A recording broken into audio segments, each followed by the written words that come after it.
Everyone.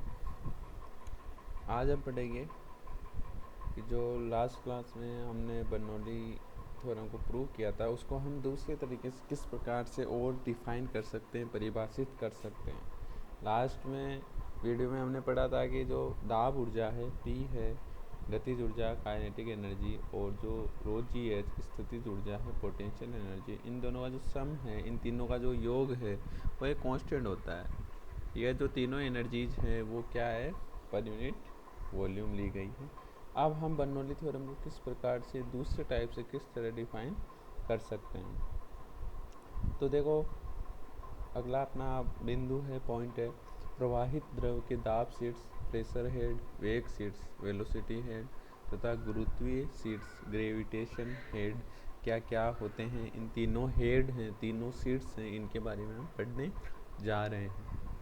देखो, जो ऊपर जो समीकरण है P plus half rho we square plus rho G H is equal to constant नियतांक, इस समीकरण में हम रो जी का भाग देंगे, रो जी से डिवाइड करेंगे तो क्या हो जाएगा P upon rho g, half rho we square upon rho g, rho से रो कैंसिल और जी अपने पास शेष रह जाएगा, प्लस रो जी एच में भाग देंगे तो रो जी से रो जी कैंसिल और एच रहेगा यहाँ पर केवल इज इक्वल टू कॉन्स्टेंट।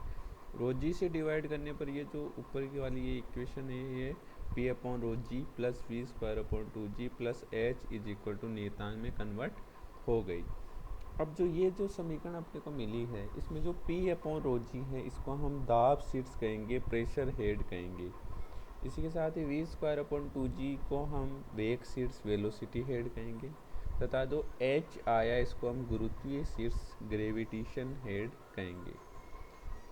इन तीनों की विमाएँ हैं, इन तीनों की जो विमा की जो ऊर्जा है, मतलब इन तीनों की जो डायमेंशन है वो हाइट के इक्वल है, ऊर्जा के बराबर है।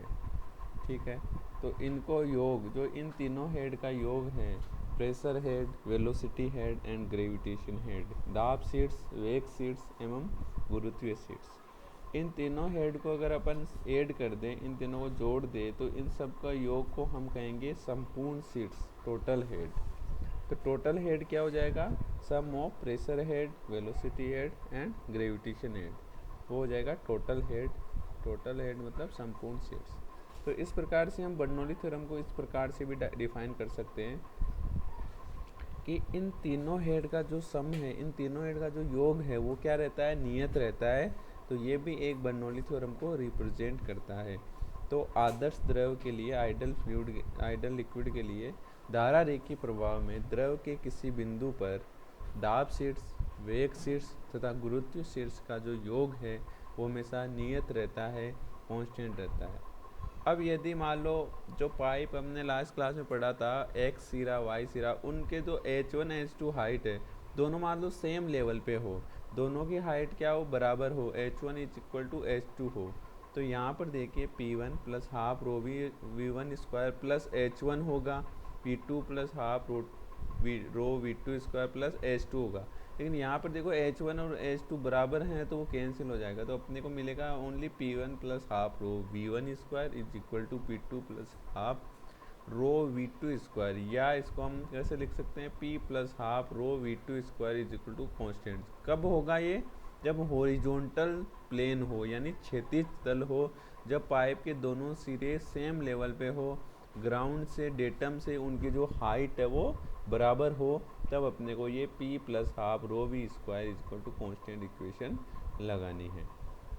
तो बर्नौली थ्योरम यानी बर्नौली के इस समीकरण से स्पष्ट हो गया कि किसी प्रवाहित द्रव में कोई भी द्रव फ्लो कर रहा है, जिस स्थान पर द्रव का वेग कम होगा, किसी भी स्थान पर द्रव का वेग कम होगा तो वहाँ दाब अधिक होगा, तथा जिस स्थान पर वेग अधिक होगा, वेलोसिटी अधिक होगा, वहाँ दाब कम होगा। आप देख सकते हैं यदि पाइप में पानी रुका हुआ है तो वहाँ पर पाइप को ज़्यादा प्रेशर महसूस होगा, और जहाँ पर पानी तेज़ निकल गया तेज़ वेग से, वहाँ पर प्रेशर कम लगेगा। तो हम इससे ये कह सकते हैं कि जिस स्थान पर द्रव का वेग कम है वहाँ दाब अधिक, तथा जहाँ वेग अधिक है वहाँ दाब कम होगा। अब बर्नौली थ्योरम पर हम एक न्यूमेरिकल देख लेते हैं। न्यूमेरिकल अपना, एक क्षैतिज पाइप में जल बहता है, जिसका एक सिरा वाल्व द्वारा बंद है तथा पाइप में लगे दाबमापी का पाठ्यांक, मतलब दाबमापी मैनोमीटर, मतलब जो दाब मापने का काम करती है, प्रेशर मेजरमेंट का कार्य करती है, उसका पाठ्यांक 3 × 3 × 10⁵ न्यूटन पर मीटर स्क्वायर है।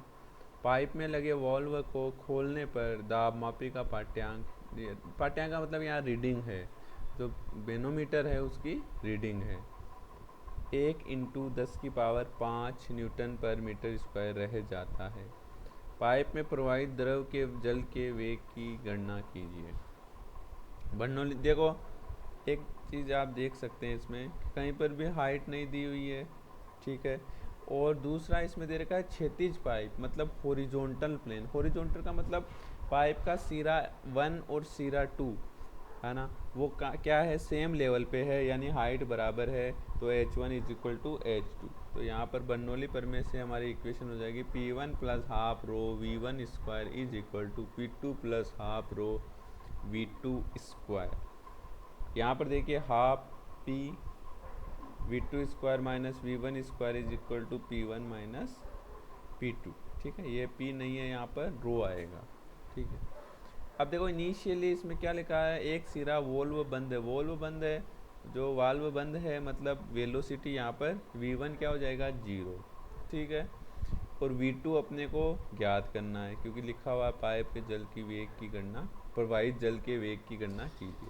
अब देखो P1 प्रेशर क्या हो जाएगा, 3 × 10⁵ न्यूटन पर मीटर स्क्वायर, और P2 क्या हो जाएगा, 10⁵ न्यूटन पर मीटर स्क्वायर।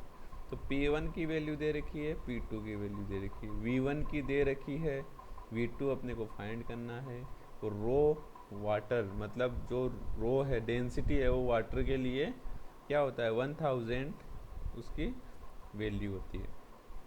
तो देखिए V2 का मान यहाँ से हो जाएगा, रो बराबर 1 × 10⁻³ यानी 1000 kg पर मीटर क्यूब, P1 3 × 10⁵ न्यूटन पर मीटर स्क्वायर, P2 1 × 10⁵ न्यूटन पर मीटर स्क्वायर। अब यहाँ इस उपरोक्त समीकरण में हम वैल्यू रखेंगे, तो V2² क्या हो जाएगा, P1 की वैल्यू रख दी, P2 की वैल्यू रख दी, और V1 की वैल्यू रख दी, और रो की वैल्यू रख दी, तो अपने पास V2 की वैल्यू आ जाएगी 20 मीटर पर सेकेंड, ठीक है। ये कैलकुलेशन है, ये कैलकुलेशन आपको करनी है। तो V2 का मान इससे अपने को 20 मीटर पर सेकेंड मिल गया। तो इस तरह से हम और भी न्यूमेरिकल सोल्व कर सकते हैं बर्नौली थ्योरम का यूज़ करके। इसके बाद हम पढ़ेंगे कि बर्नौली थ्योरम के कहाँ एप्लीकेशंस है, कहाँ यूज है। तो बर्नौली थ्योरम का यूज़ यानी एक एप्लीकेशन है, वो एक वेंचुरीमीटर एक डिवाइस है, उसके अंदर होता है।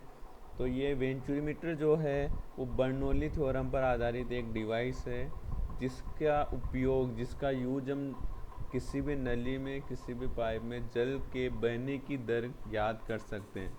मतलब वाटर के रेट ऑफ फ्लो है, बहने की दर है, उसको ज्ञात करने के लिए, उसको फाइंड करने के लिए इसका उपयोग कर सकते हैं। तो नेक्स्ट क्लास में हम पढ़ेंगे कि बर्नौली थ्योरम से हम वेंचुरीमीटर में किस प्रकार से जल के बहने की दर ज्ञात कर सकते हैं। बर्नौली ये वेंचुरीमीटर की संरचना कैसी होती है, स्ट्रक्चर कैसा होता है, किस तरह से हम बर्नौली थ्योरम का उपयोग करके वेंचुरीमीटर से रेट ऑफ फ्लो वेंचुरीमीटर का ज्ञात कर सकते हैं। अब नेक्स्ट वीडियो में हम इसके बारे में पढ़ेंगे। Thank you.